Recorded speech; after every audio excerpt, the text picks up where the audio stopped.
Hi there, this is Doug Fashing, and hopefully this is going to be a short-ish video on using the Eclipse File Import Utility process. And you're probably thinking at this point, the what's a who? Because obviously if you knew what this was, you probably wouldn't be watching this video, would you? Okay, the File Import Utility is an old Eclipse program that allows you to do mass changes to a large number of records in one of the Eclipse database files. As you know, the underlying database that Eclipse is built on is something called Rocket Universe. It is also referred to as a PIC system, which predates SQL by, I think, 12 years or so, originally written in 1969. Anyway, enough of the history lesson. What are we doing? Why is this important?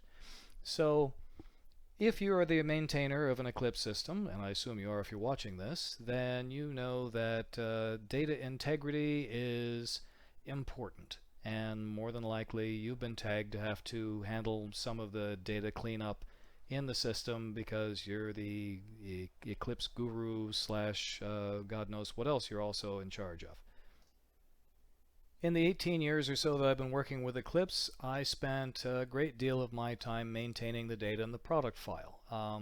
Either the purchasing department either wanted me to do mass price updates to the pricing matrix for pricing changes ahead of time because they didn't want to manually change the price on 1,500 products themselves. Understandable. Or there was a new load of new products that they wanted to put in. They didn't want to create them one at a time, and we didn't have a catalog service or PDW. If you don't have PDW and a catalog service, this is a plug. Get PDW and the damn catalog service. It will save you years of your life. And it'll cost you a few months of your life to learn too, but that's neither here nor there. Anyway, useful tools. So data integrity is important. In the product file, you always have sales weenies that are constantly creating new products, and they put in the barest minimum information, and the product file becomes a dumpster fire eventually, and it becomes very hard to search for things and purchase the right things and do the right inventory control, and you have duplicate records, and everybody hates you because since you're the Eclipse guru, you must have done it. Or at least that's what happened to me in a lot of cases. So, routinely I had to go into the product file, find patterns, find things that were messed up. There are reports that are probably already in your Phantom running on the scheduler, and if not, you need to, that will show you when new products are created, and so you can go into them and fix them up one at a time. If you're like most people, you ignore those for months or years, and then oh shit, oh shit, oh shit, now it's gotten really bad, I guess I need to fix this, and here you are. Anyway, so looking at records one at a time, trying to find a pattern and a culprit and untangle messes is not usually very helpful. So you have to go in and get a whole mass of data. There are a variety of reporting tools in Eclipse, and I've lost count at how many canned reports. I think 250, each one with about 20 or 30 different variations.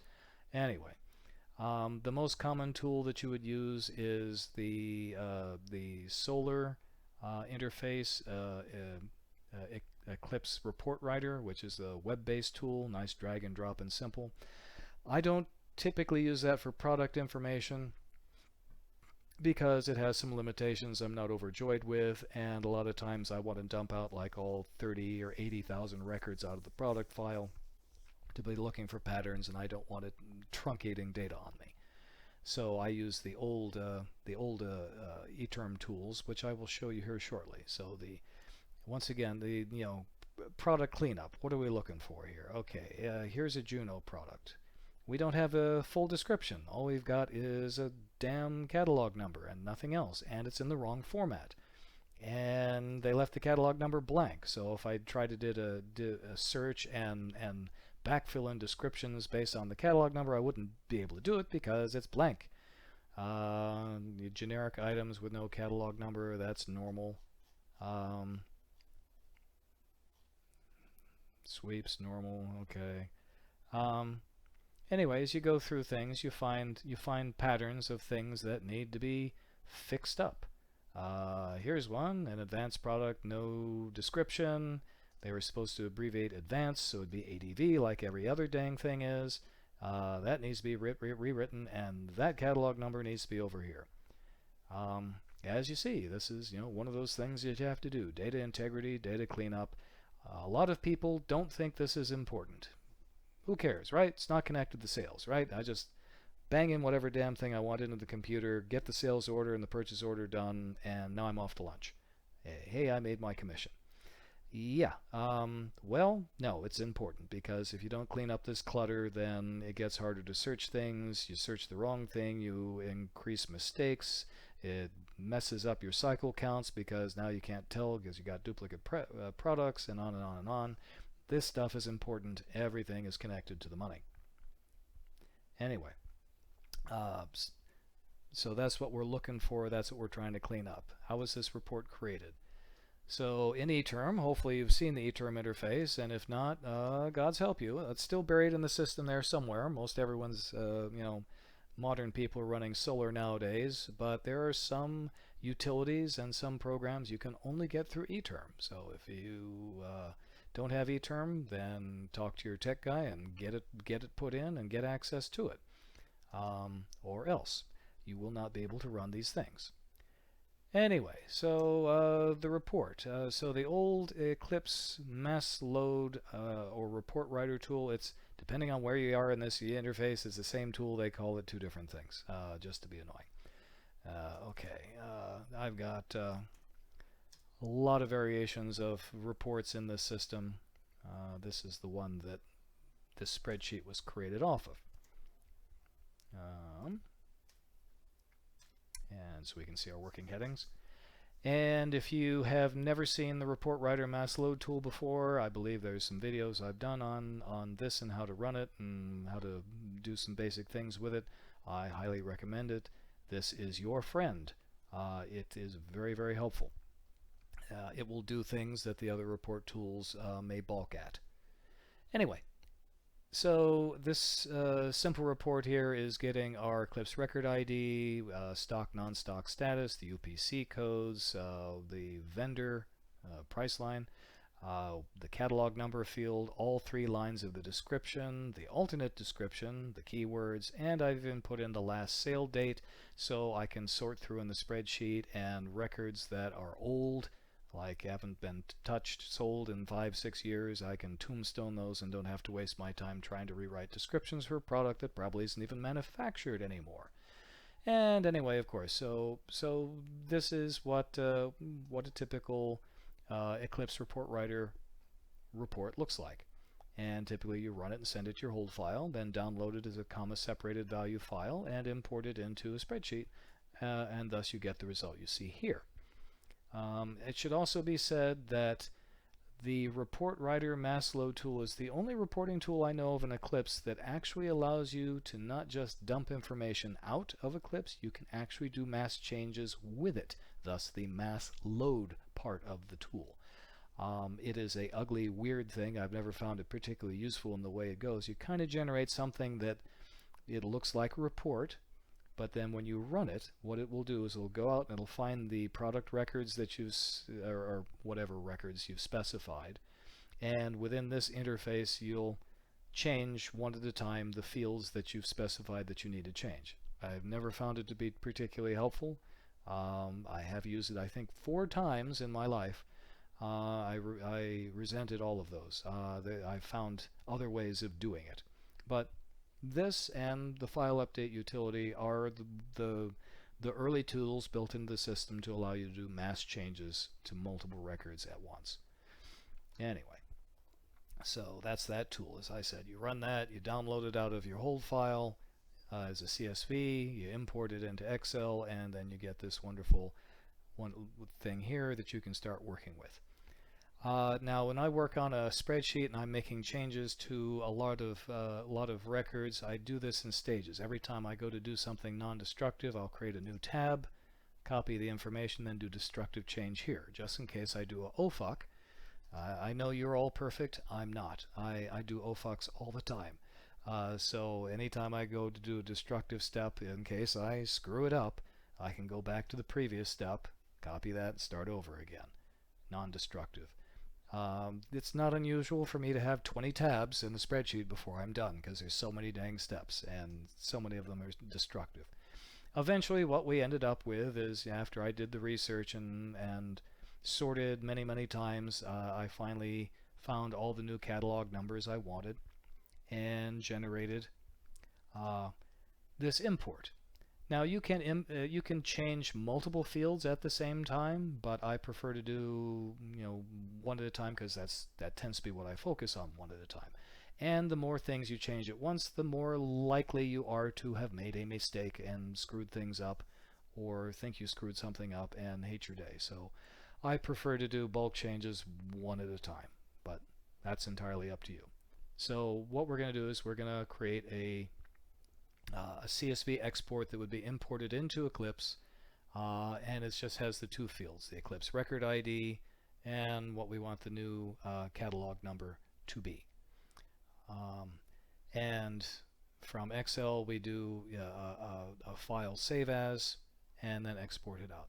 Now I usually, because there's so many months in between me running this utility and my memory isn't always what it should be, I always make a small batch, the first 5 or 6 records or so, and do a test import and check just to make sure that I got everything right and I remember the process correctly and I don't foul up. In this case, we're going to be changing 3,388 records at the same time. So rather than me having to undo a mess, we do a test first. I highly recommend you do that anyway. So this is, create your test tab, 4 or 5 items or so, and go ahead and save it to a CSV file. Now our CSV file in this case looks like this, and it always saves the heading information in there that tends to confuse the file import utility. So I usually open the file up in Notepad and go ahead and just delete that heading so that we don't get any extraneous errors that will confuse us, because we get confused easily. And then we save that.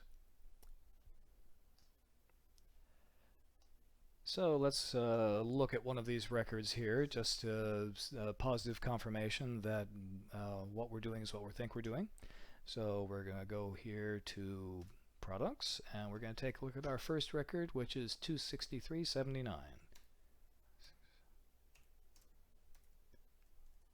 All right, and there we are. Now, of course, it's not a surprise that people would forget to put the catalog number in. In this case, I'm having to do cleanup because there were 3,000 records that I found that had bad catalog numbers. But when they created the screens for the product maintenance, they didn't put the catalog number field in the front. They ran out of space, so of course they put it under UPCs, under update maintenance, and now it shows up as catalog. As we can see here, currently it's blank, which is why we're going to write something in it, and 4 other records as well. So we have positive confirmation that yes, lo and behold, that is blank. All right. Now we go to our hold file, F2PY, and I'm sure you have run reports and prints and downloaded them and printed them from your hold file many times, whether it be in Solar or ETERM. But unless you've been in ETERM, and you may not have noticed, next to download there's also an upload, and you've probably never ever used it before, which is what this video is all about, is using this utility. So we're going to go ahead and take our test file that we've created, and we're going to upload it into the spooler, or your hold file. And here's our file that's created. It's just this one up here, and we're going to open it, and you have to give it a title. It does not have to be the same title as the file name.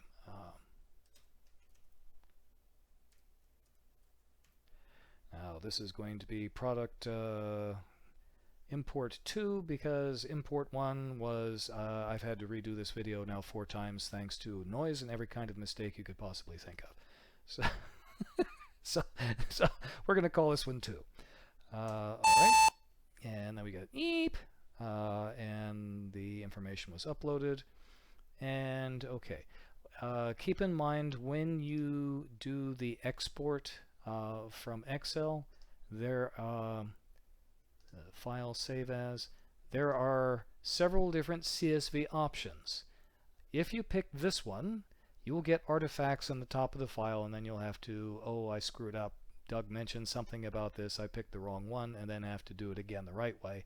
Don't do that when it adds non-printable characters to the front of the file. Don't know why. Macintosh, I really have no idea what that does because I'm not running a Mac right now.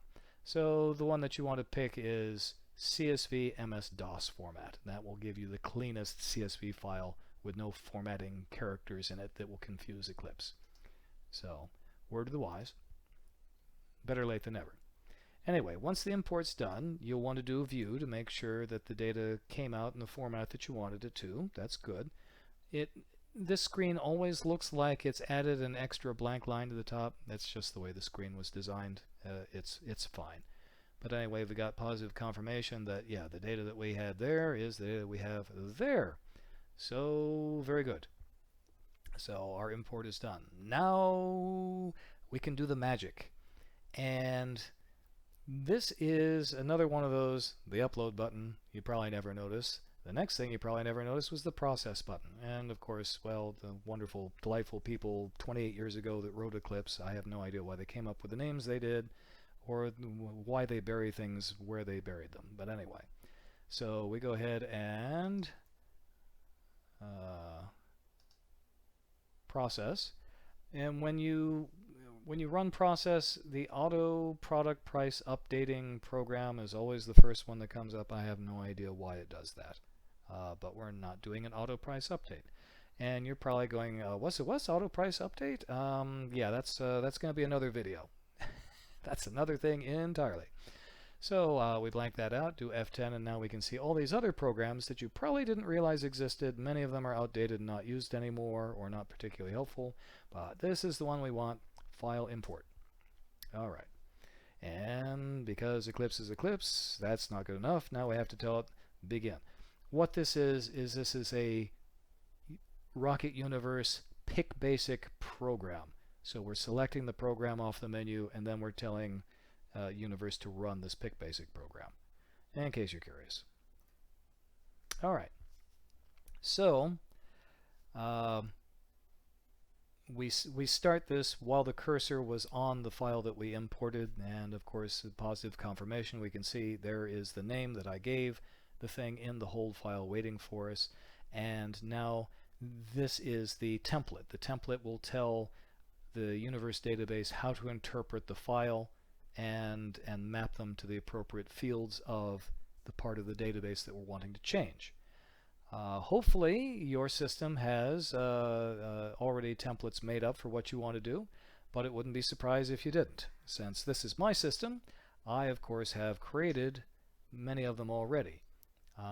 So if we do our magic F10, we can see all of the templates that I have created over the years. And this is the one we want, which is update product catalog number. As you create templates, you know, it's going to get cluttered. Come up with consistent naming, or else it's going to be a mess to try and find things. I've never found a way to rename something once you've done it wrong. You have to recreate it from scratch, so you probably don't want to do that. Anyway, so we select our template. Now the basics of a template here. The work ID is the name you give it. Once again, have some consistency to it. Give it something a little more descriptive that makes sense. Here you specify what file in the Universe database, in this case the product file, or you can think of it as a database table, that we're doing the changes on, what the index is going to be. Most often the index is either the Eclipse record ID, or it's going to be, in a case of a product, a UPC code, like the primary UPC, like the automatic product price update utility is keyed only to use the UPC, which is a real tremendous pain in the butt if you have products in your product file that don't have UPC codes, because it's going to get skipped price updating, and then you're going to hate life. Anyway, so we're going to change information in the product file, not prod dynam. We're using the Eclipse record ID. That's at ID there. New items mode. It has like 3 options. Generally, if I'm doing a change, if it sees a record and it shouldn't be there, I don't want it to create a new one. But you can set it to ignore, prompt, or create. All right. Then you have the fields that you want that are going to be in your source file. In this case, right, at ID, Eclipse record ID, catalog number, catalog number. These elements, element 1, first column. Element 2, second column, the thing that comes after the comma. You don't have to do just one column. There could be 8 or 9 different fields of information I could be changing in these products each time. I just prefer not to do that, and we want to make this example fairly simple anyway. All right. Let me go down here a little bit. You cannot access every field that's in the product file. I'm not exactly sure why, and for some idiot reason they do not use the same naming conventions that are in the report writer or the Eclipse dictionary. Also don't know why. Probably has something to do with pick basic programming and how it was done over the years. But anyway, if you want to see what fields are available for you to change, go to a blank area, hit F10, and then you can see, okay, there's 47 fields. Keep in mind, a lot of these are redundant. It's the same information, but then they've changed the name 3 or 4 different times. Also, I have no idea why. But in 28 years, you have to expect a little bit of goofyfoot in here over the years. The short list, these are the fields that I have found useful over the years for product data. So take a screen capture of this so you've got it in front of you. All right, good. All right, so once you've got your template built, the fields that you've got mapped appropriate to your file, the last thing you want to do is change. Sorry, it's 5:50 p.m. here in Bodfish, California, and that means motorcycle time, which is not conducive for me recording videos on my computer. Anyway, layout we were saying. Layout is where you specify the type of import file there is. For some strange reason, the default layout is fixed, as in a fixed length text file, fixed length fields. This is not what we have. These are variable lengths separated with a comma. So we have to change and tell it it's a variable length line. We have to tell it the delimiter character is a comma and that its ASCII value is 44. Once again, this thing was written 28 years ago, so old granddad has got some curmudgeonly ways of doing things. Alright, once you've built the template, you've got the layouts, and you've got your fields, everything's mapped good, and you're pretty sure that it's gonna be the way you wanted it to be, then you can go ahead and hit begin and start the utility. And yes, we want to save the changes in case you modified the template any. And there you go. It doesn't give you a whole bunch of positive feedback. If it goes to update a record, it'll throw an error. I believe it may show you actually the information it was trying to put in. I don't really remember. Anyway, we can see it did something. It did something to the 4 records, and it's complete. So we can go ahead and okay, and that ends the program.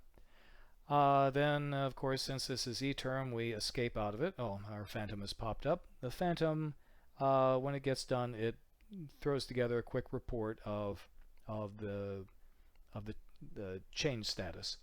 So thank you, Phantom, for reminding me that you've created a report. Alright, so we back out of this. For some idiot reason, it makes us want to save the changes again, and then it gives us that wonderful annoying beep, which tells us everything's okay, which is strangely enough the same noise it gives us when everything has gone horribly wrong too. Anyway, so quick view of our report, and I hate the way this report is generated. They put the barest minimum effort into this damn thing. But anyway, it does give you some confirmation of what Eclipse record IDs were affected. I believe once again, if it has an error, it'll throw out the record ID that had the error, and I think the field of information, but don't quote me on that. It's been a long time. But don't expect miracles, and this is why we do a test run to make sure that there's not an oh fuck. Because of course you may have noticed in none of these fields there's no oh I done fucked up, undo that button. All you can do is go back and fix it in the spreadsheet and go through the process all over again.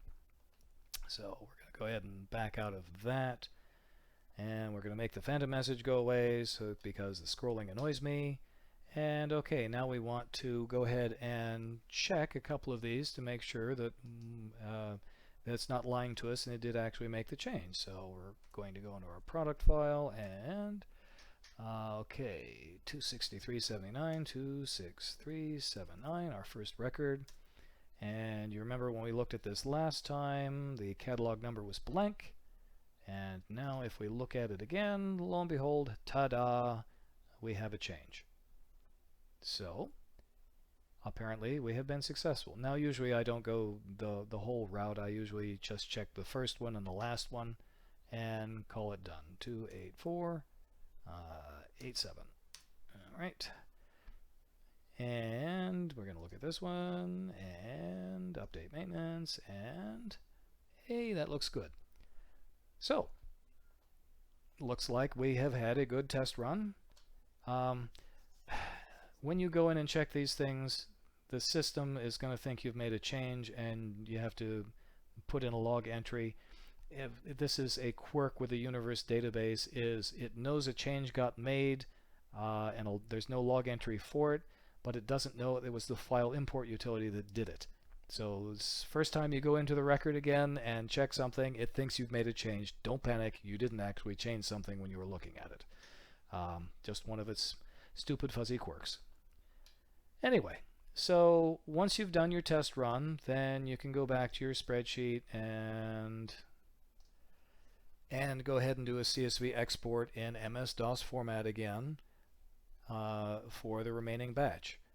You can overwrite the test ones again if you want, or just take them off the list, whatever you prefer. But as I said, always a good idea, do a test batch of a few.